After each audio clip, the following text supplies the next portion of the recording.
Como vocês podem perceber, a gente tem o sistema digestório superior e agora a gente vai falar um pouco sobre o inferior. Eu não consegui achar uma imagem que diferenciasse os dois, mas baseei em cima dessa. Vamos falar agora um pouco sobre o intestino delgado, tá? É um órgão onde ocorre a maior parte da digestão e absorção do que foi ingerido. Então, lá no estômago, a concentração de enzimas e ácidos que vão ser ingeridos lá, para que ocorra a digestão. E a absorção vai começar no intestino delgado e intestino grosso, tá bom? Situa-se entre o estômago e o intestino grosso. Tem como função de segregar as várias enzimas digestivas. É um tubo longo, cerca de 6 metros de comprimento, tendo diversas curvas chamadas de alças intestinais. E ainda tendo a divisão de órgão em 3 partes. Então vamos lá, tá vendo que tem esse monte de curvinhas? São as alças que a gente fala lá, as alças intestinais. Dentro dele a gente tem o duodeno, jejuno e íleo. O intestino delgado é composto por 3 partes, como eu disse, duodeno, logo a seguir o jejuno, a parte central é íleo. Íleo, das proximidades do intestino grosso. O jejuno e o íleo são difíceis de diferenciar, pelo que podemos chamar de jejuno íleo, ao seu conjunto. Então acaba que a gente conjunta os dois no processo intestinal. O duodeno é a primeira porção do intestino delgado e é também a mais larga, então ela é bem dilatada. E nele que desembocam as secreções do fígado, a bile que armazena na vesícula biliar, aquela partinha lá, a gente fala o fel, no pâncreas e o próprio intestino. E nessa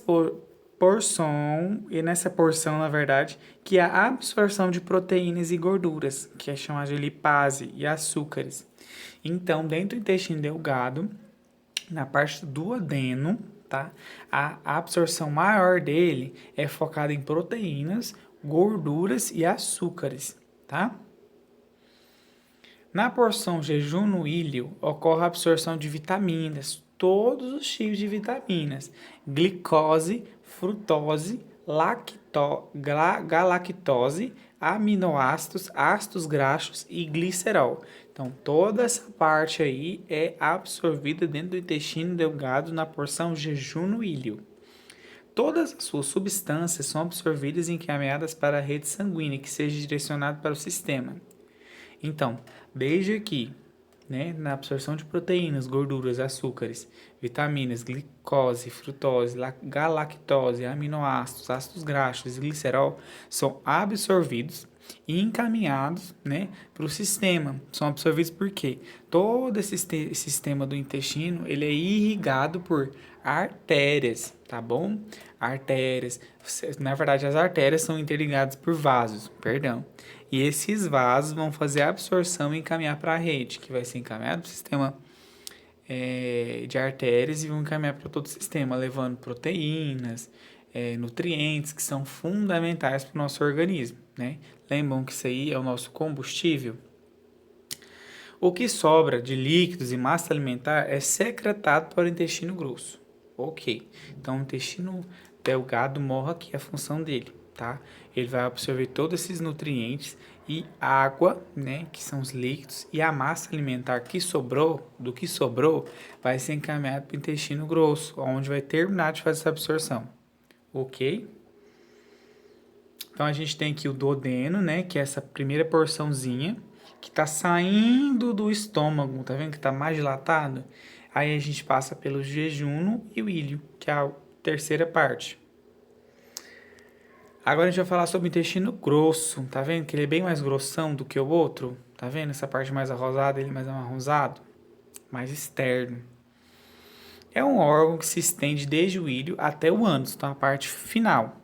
É o local de absorção de água e armazenamento de eliminações dos resíduos digestivos. Então, o que sobra de bolo fecal vai ser armazenado aí. E o que sobrou de líquido vai ser absorvido aí. Então, faz a absorção de líquidos e armazena o bolo fecal.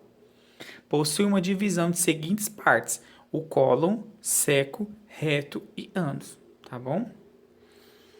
O seco possui forma de um saco de cerca de 5 centímetros, onde o resíduo alimentar já constituído de bolo fecal é encaminhado para o cólon. Então é a primeira parte do intestino grosso, a cabecinha, sentando na cabeça, é o seco, tá bom? O cólon é a parte final, vamos dizer assim, tá? É a região intermediária e a maior parte do intestino grosso, tendo como maior tendo como a divisão, perdão, em 4 partes: colo ascendente, transverso, descendente e eu confundi. Coloquei errado aqui para vocês. Perdão, a gente tem o colo ascendente, transverso, descendente e sigmoide. Ô, rataiada. Parará. Tá. Temos o reto, que é a parte final do intestino grosso, propriamente dita, e é terminado no canal anal, que se comunica com o exterior através do orifício anal. Ânus representa a última etapa do sistema digestivo. Além disso, controla a saída das fezes, detecta o conteúdo no reto, permitindo a eliminação das fezes. No ânus, a gente tem 2 anéis. Esses anéis tem uma bem na parte externa mesmo, onde tá aquela cara feia, e temos um mais adentro, tá? Eles têm a função de quê? De manter esse bolo fecal presente no reto. Então, a partir da liberação do primeiro anel, que o ânus vai super entender que a gente está encaminhando fezes, e aí ele vai liberando o segundo anel, tá bom? Quem pratica sexo anal aí deve entender. Então vamos lá, a gente tem, né, o seco, tá bom? Que tá vendo essa pequena mangueirinha lá do direito? Tá vindo do intestino delgado.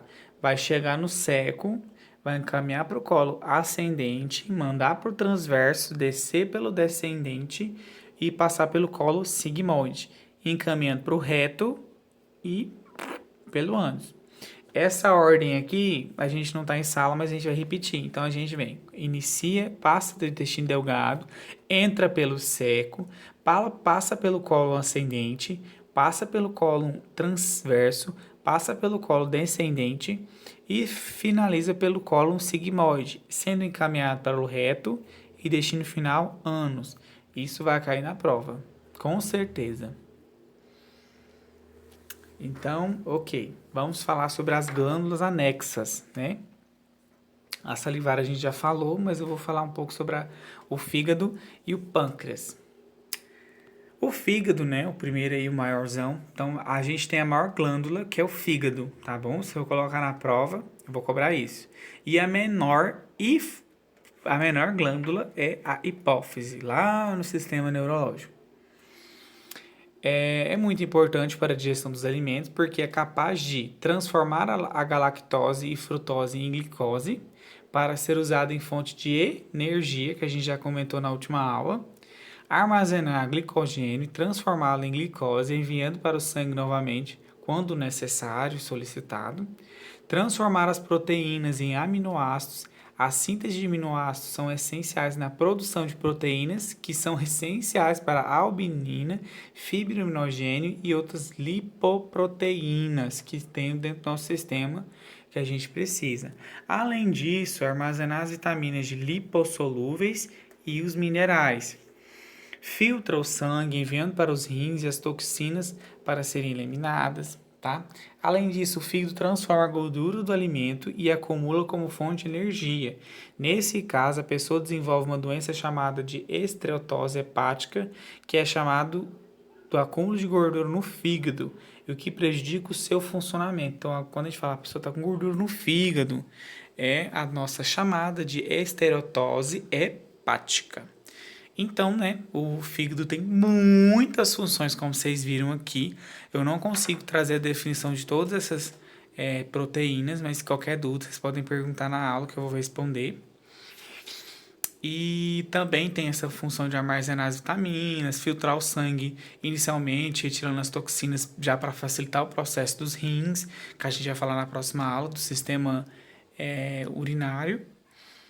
Além disso, de acumular, né, a gordura, fazendo com que a gente possa usar ela, porque a gordura também vira um pouco de lipídios e que a gente é fundamental no nosso organismo. A gente tem o senhor Pâncreas, né, que a gente já falou na última aula, que ele é bi, tá? Tem duas funções. Produz enzimas e hormônios, tá? Hormônios a gente pode falar da glicose, né? E enzimas o glicagon, né, que é fundamental no processo de digestão. O pâncreas é considerado uma glândula mista, ela tanto quanto responde pelo sistema endócrino, tanto quanto pelo sistema digestório. Sua função exócrina, né, que é o que a gente quer aqui, não endócrino, né, produz o suco pancreático também, um produto rico em bicarbonato e que apresenta um pH entre 7,8 e 8,2. Nesses sucos são encontradas várias enzimas que fazem o quê? A absorção e quebra das células, para poder fazer a absorção novamente, que atuam em proteínas, a aminalase que atua em polissacarídeos e disacarídeos, as lipases que quebram a gordura e as gorduras e as nucleases que agem sobre ácidos nucleicos. Então, pâncreas é bem foda também aqui, com tanta palavra difícil pra gente pronunciar, né? Então, ele ajuda na produção do suco pancreático que vai ser ingerido dentro do sistema digestório e que vai fazer aquela quebra inicial. E é isso, meninas. Mais uma aula.